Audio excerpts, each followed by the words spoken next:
To the point Pak Jokowi, bagaimana penilaian Bapak atas kinerja Menteri Kesehatan, Pak Terawan? Tidak ada yang sempurna di dunia ini. Tidak ada yang sempurna. Jadi kalau ada yang mengatakan masyarakat ada yang kecewa, ya saya itu wajar. Wajar. Setiap pekerjaan ada yang menilai. Setiap keputusan ada resikonya. Masyarakat bahkan sampai sejauh, walaupun ini hak prerogatif Bapak Presiden yang memilih pembantunya, tapi sampai sejauh ada yang menilai harus mundur karena kinerjanya jauh dari memuaskan. Penilaian berbeda-beda, yang saya ingin tanyakan penilaian Bapak Presiden atas anak buahnya. Yang ditangani oleh Menteri Kesehatan itu kan juga bukan hanya urusan COVID. Ada juga yang lain, misalnya demam berdarah yang juga baru ramai di beberapa provinsi. Tetapi untuk urusan COVID yang sudah dihandle oleh gugus tugas COVID. Dan saya melihat Dr. Terawan sudah bekerja sangat keras. Apakah budget negara, anggaran negara kita cukup untuk menjamin kebutuhan hidup penduduk, Pak Jokowi? Karena kemudian ada yang menilai kebijakan yang diambil yaitu PSBB itu karena tidak mengharuskan pemerintah menjamin kehidupan rakyat. Jadi karantina wilayah yang sifatnya gratisan dari pemerintah. Bagaimana Bapak? Karantina wilayah itu kan sama dengan lockdown. Artinya apa? Masyarakat harus hanya di rumah. Bus berhenti, nggak boleh keluar. Taksi berhenti, ojek berhenti, pesawat berhenti, kereta api berhenti, MRT berhenti, KRL semuanya berhenti. Hanya di rumah. Untuk Jakarta saja pernah kami hitung-hitungan per hari membutuhkan 550 miliar. Hanya Jakarta saja. Untuk menjamin kehidupan seluruh penduduk kalau karantina. Dan kita kalau Jabodetabek 3 kali lipat, itu per hari. Jadi ya karena pertimbangan budget negara yang tidak mencukupi untuk menjamin, karenanya pilihan itu tidak diambil pemerintah, Bapak? Bukan karena masalah budget. Kita kan juga belajar dari negara-negara lain. Apakah lockdown itu berhasil menyelesaikan masalah? Kan tidak. Coba tunjukkan negara mana yang berhasil melakukan lockdown dan bisa menghentikan masalah ini. Karena setiap hari saya selalu ada briefing kertas yang di situ informasikan mengenai negara-negara A, B, C melakukan apa, hasilnya apa. Kemudian di sana kasus positif berapa, yang meninggal berapa, ada. Saya setiap hari ada informasi mengenai itu. Jadi dalam memutuskan sesuatu, sekali lagi bahwa setiap negara itu berbeda-beda. Tapi bahwa karena karakternya berbeda-beda, tingkat kesejahteraan berbeda, tingkat pendidikan berbeda, tingkat kedisiplinan berbeda, geografis berbeda, kemampuan fiskal juga berbeda. Jadi nggak bisa kita suruh niru-niru negara lain. Dan sampai saat ini saya melihat tidak ada formula yang pasti yang bisa menyelesaikan masalah COVID-19 ini. Saya mau kasih satu contoh lagi Bapak soal KRL. Karena belum lama Kepala Daerah Jabodetabek mengirimkan surat kompak meminta agar KRL dihentikan operasionalnya sampai tanggal 28 April. Karena dalam praktek ya masih terjadi penumpukan penumpang sehingga protokol kesehatan itu sulit untuk bisa dijaga. Tetapi kemudian Kementerian Perhubungan menolak permintaan itu. Apakah memang Bapak Presiden menyetujui keputusan ini dan apakah memang itu Bapak lihat sudah mempertimbangkan faktor kesehatan seperti yang tadi Bapak katakan merupakan pertimbangan utama Bapak Presiden? Kalau daerah-daerah mau mempersiapkan dan mau menanggung dari keputusan yang diminta itu akan kita berikan. Artinya pekerja harian yang naik KRL, buruh-buruh harian yang naik KRL, pedagang-pedagang asongan yang mendapatkan nafkah dari naik KRL, karena naik KRL itu sangat murah sekali, itu ditanggung oleh mereka, dijamin oleh mereka dengan bantuan sosial yang baik, saya hentikan. Tapi tanggung jawab itu ada di pemerintah daerah? Ya, karena kan mereka meminta, mestinya tidak hanya meminta, menyiapkan juga bantalan sosial, safety net, jaring pengaman sosialnya disiapkan dulu. Jangan hanya meminta, dihentikan, kemudian ya sudah masyarakat dibiarkan cari sendiri-sendiri, nggak bisa seperti itu yang saya nggak bisa. Tumpang tindihnya kebijakan antar lembaga atau antar pemerintah pusat dan pemerintah daerah.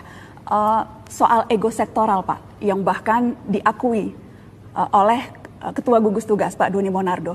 Ego sektoral yang menyulitkan wewenang yang diberikan padahal sudah besar lewat Kepres yang Bapak terbitkan, tetapi dalam prakteknya di lapangan tumpang tindih dan tidak efektif Bapak Presiden. Ya, tidak ada hal yang sempurna. Saya kira yang selalu saya evaluasi mana yang kurang, saya perintahkan untuk segera diperbaiki, plus minusnya mana yang baik, itu yang kita pakai. Tetapi sekali lagi bahwa pemerintah tidak bisa bekerja sendirian, pemerintah pusat tidak bisa bekerja sendirian, kementerian tidak bisa bekerja sendirian, harus melibatkan pemerintah daerah, provinsi, kabupaten, kota, sampai ke tingkat desa, RT, RW, dan seluruh masyarakat. Ini harus terlibat semuanya, ini pekerjaan besar. Ya. Tidak mungkin pemerintah bekerja sendirian, nggak mungkin. Karenanya sangat penting koordinasi dan saling memastikan efektivitas kebijakan-kebijakan yang sudah dikeluarkan Bapak Presiden. Saya ingin minta tanggapan Bapak soal yang sempat ramai Pak. Perbedaan Permenkes, Pergub DKI, ojek online tidak boleh bawa penumpang, hanya boleh bawa barang. Tapi kemudian keluar peraturan Kementerian Perhubungan, boleh bawa penumpang. Sempat simpang siur soal hal ini. Apakah Bapak Presiden sempat juga mengamati atau bahkan mungkin menegur? Memang saya undang, Menteri saya undang dan disampaikan bahwa kenapa dibolehkan dari Kementerian Perhubungan. Karena jangan sampai ini menimbulkan masalah baru, persoalan baru. Menteri menyampaikan pada saya, tidak dilarang pun mereka sudah nggak ada penumpang, Pak. Jadi kalau dilarang nanti malah menjadi masalah yang baru. Tapi aturan itu harusnya memang yang benar, satu garis sama semuanya. Tapi ini ada yang melihat dari sisi sosial ekonomi, ada yang melihatnya dari sisi kesehatan, yang ini memang perlu disinkronkan. Karena data dari Kemenhub sudah hampir 1 juta orang curi start mudik. Sudah 900.000 orang yang sudah mudik dan yang sudah tersebar ke berbagai daerah. Apakah berarti ini memang keputusan melarang itu yang baru akan dikeluarkan melihat situasi, tapi faktanya sudah terjadi penyebaran orang di daerah, Bapak? Kalau itu bukan mudik, itu namanya pulang kampung. Memang bekerja di Jabodetabek, di sini sudah tidak ada pekerjaan, ya mereka pulang karena anak istrinya ada di kampung. Ya, apa bedanya Bapak pulang kampung dan mudik? Ya kalau mudik itu di hari lebarannya, beda. Hanya perbedaan untuk masalah merayakan waktu, Idul Bapak. Fitri, untuk merayakan Idul Fitri kalau yang naik pulang kampung itu ya bekerja di Jakarta, tetapi anak istrinya ada di kampung. Tapi itu kan hanya perbedaan timing Bapak Presiden, tapi aktivitasnya sama. Mereka pulang dan kemungkinan membawa virus ke rumah itu juga sama. Coba dilihat juga di lapangan, ini lapangan yang kita lihat di Jakarta. Mereka menyewa ruang 3x3 atau 3x4. Isinya 8 orang, 9 orang. Mereka di sini tidak bekerja. Lebih berbahaya mana? Di sini, di dalam ruangan, dihuni 9, 8 orang, atau pulang ke kampung, tapi di sana juga sudah disiapkan isolasi dulu oleh desa. Saya kira sekarang semua desa sudah menyiapkan isolasi ini, yang pulang dari Jakarta. Lebih bahaya mana? Saya kira kita harus melihat lebih detail lapangannya, harus lebih detail angka-angkanya. Kapan Bapak lihat Indonesia akan bisa kembali normal, Pak? Apakah sudah ada skenario yang disiapkan, prediksi kapan kita bisa kembali normal, dan apa yang perlu kita lakukan untuk memastikan itu terjadi lebih cepat? Mbak Nana, setiap hari masuk ke saya hitungan-hitungan kapan puncaknya dan kapan akan turun. Dengan hitung-hitungan dengan model hitungan matematis yang berbeda-beda. Ada yang menyampaikan di situ minggu kedua April sudah puncak kemudian akan turun. Ada yang menyampaikan minggu terakhir April, ada yang mengatakan awal Mei, ada yang mengatakan pertengahan Mei, ada yang mengatakan akhir Mei, ada yang mengatakan Juni.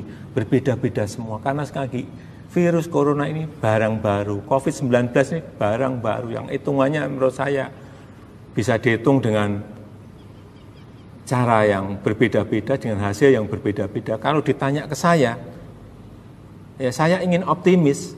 Saya ingin optimis Juli sudah masuk pada posisi ringan. Juli masuk posisi ringan. Iya. Sehingga puncaknya kita harapkan pada bulan Mei itu sudah betul-betul pada posisi puncak, kemudian turun, landai. Tetapi dengan catatan, masyarakat memiliki kedisiplinan yang kuat. Itu kuncinya di situ. Yang jelas Bapak, pandemi ini ujian berat untuk semua kita. Boleh saya meminta pesan Bapak Presiden terakhir supaya kita bisa lulus semua Pak ujian berat ini? Disiplin yang kuat. Disiplin yang kuat. Jadi kalau berulang-ulang saya sampaikan, cuci tangan, pakai masker, jaga jarak dalam berinteraksi dan berhubungan, serta jauhi kerumunan. Ini penting. Dengan disiplin yang kuat, tadi yang kita inginkan tadi, insya Allah akan bisa kita lalui pandemi ini. Amin, insya Allah. Salah satu program pemerintah yang juga mendapat sorotan termasuk kritikan Pak, itu soal kartu prakerja. Yang di dalamnya terdapat komponen pelatihan. Nominalnya 1 juta, totalnya 5,6 triliun. Pelatihan yang kemudian dinilai tidak sesuai dengan timingnya saat ini. Karena yang dibutuhkan masyarakat itu langsung berupa uang tunai untuk menyambung hidup, bukan ikut pelatihan untuk memperbaiki CV. Sementara pekerjaannya saja belum tentu ada dan tersedia. Apa tanggapan Bapak soal kritikan-kritikan ini? Iya betul, jadi memang awal itu kartu prakerja itu memang disiapkan untuk pelatihan. Kita memang sudah menyiapkan saat itu, sejak Oktober kita sudah mendesain agar kartu prakerja nanti bisa dipakai untuk training, untuk pelatihan mengenai teknisi coding, teknisi programming, untuk pelatihan barista, pelatihan chef. Tapi ada kondisi yang berbeda sekarang ini, yang extraordinary, ada COVID, sehingga dalam waktu hanya 1,5 bulan ini desainnya dibelokkan, dirubah total. Karena nggak mungkin kita ketemu untuk melakukan pelatihan, barista kan harus ketemu, melatihnya harus ketemu, chef juga harus ketemu. Offline nggak mungkin. Nah ini dirubah ke online dalam waktu yang sangat cepat. Tetapi ini sudah bukan murni training atau murni pelatihan, tetapi ini sudah semi bansos. ID Pak, angka kematian yang disampaikan pemerintah saat ini belum menggambarkan kondisi real kasus corona di Indonesia. Sesungguhnya menurut ID lebih dari 1.000 orang. Jadi pernyataan ini keluar setelah perintah Bapak untuk membuka supaya lebih transparan. Tapi masih terjadi kesalahpahaman atau kesimpang siuran informasi seperti ini. Iya sebetulnya itu mudah. Sekali lagi data yang kita peroleh itu kan dari daerah. Dari kabupaten, kota, dan provinsi. Kalau memang ada yang memiliki data itu, sampaikan aja ke gugus tugas, sampaikan aja ke Menkes data yang 1.000 itu ada di mana, terkena COVID atau tidak. Ya karena sekarang ini, sakit apapun yang ada di rumah sakit, kalau gejalanya itu gejala demam, gejala panas, gejala batuk, pasti protokol kesehatannya akan membungkus yang meninggal itu dengan SOP COVID. Jadi kalau memang itu ada data, disampaikan saja. Apa sih sulitnya? Tapi tidak disampaikan ke publik dan justru memperkeruh. Saya kira tidak seperti itu. Posisi sekarang ini bukan posisi yang mudah. Jangan memperkeruh suasana dengan hal-hal yang sebetulnya mudah untuk disampaikan aja datanya sudah. Kalau datanya itu benar ya pasti di kementerian, di gugus tugas akan memasukkan itu dalam konsolidasi data yang ada. Soal transparansi data. Berkali-kali saya ingat Bapak menyampaikan soal transparansi data. Suatu hal yang memang dinilai sejumlah kalangan, pemerintah ini tidak terbuka terkait data-data COVID-19. Dan itu yang menyulitkan. Saya menyampaikan itu karena di luar saya mendengar bahwa ucapan-ucapan bahwa pemerintah ini tidak terbuka. Tetapi kalau saya lihat yang tidak terbuka di sebelah mana? Data itu kan kita peroleh dari kabupaten, dari kota, dari provinsi yang dikonsolidasikan Kementerian Kesehatan dan gugus tugas COVID menjadi sebuah data yang sudah terkonsolidasi. Kalau pengen melihat langsung, lihat aja di daerah. Daerah-daerah kan sekarang ada, misalnya daerah a.covid.go.id, b.corona.go.id, mereka punya semua kok. Apa yang tidak terbuka, apa yang tidak transparan, saya kadang-kadang nggak ngerti. Kita ingat Bapak pertengahan bulan lalu sempat mengatakan tidak semua informasi memang bisa disampaikan ke publik agar tidak menimbulkan kepanikan. Tapi kemudian minggu lalu Bapak memerintahkan untuk membuka semua data yang diperlukan ke publik. Jadi apa yang berubah? Mengapa sebelumnya Bapak mengatakan tidak perlu semua dibuka ke publik supaya tidak panik, tapi kemudian sekarang menyadari bahwa penting untuk membuka itu ke publik? Enggak, itu saya sampaikan awal-awal. Awal-awal saat ditemukan pasien 01, 02. Saya menyampaikan agar hati-hati menyampaikan informasi-informasi ke lapangan agar tidak membuat masyarakat itu panik. Karena kalau panik, sistem kesehatan nasional kita nggak akan mampu menangani ini. Kalau Bapak Presiden selama ini melihat pandemi ini dari sudut pandang yang mana Bapak? Apakah memang aspek ekonomi yang lebih diprioritaskan atau aspek kesehatan masyarakat? Saya kira yang diutamakan, sekali lagi di awal kan sudah saya sampaikan, COVID ini adalah virus yang sangat berbahaya. Sehingga yang didahulukan, yang diutamakan tetap kesehatan. Tetapi antara kesehatan dan ekonomi ini ada relevansinya. Nggak mungkin kita hilangkan salah satunya, nggak mungkin. Hanya yang didahulukan yang mana. Yang mana Bapak? Ya tadi sudah saya sampaikan sejak awal, virus ini berbahaya. Oleh sebab itu kesehatan adalah yang diutamakan. Tetapi ini berhubungan. Coba saya berikan contoh.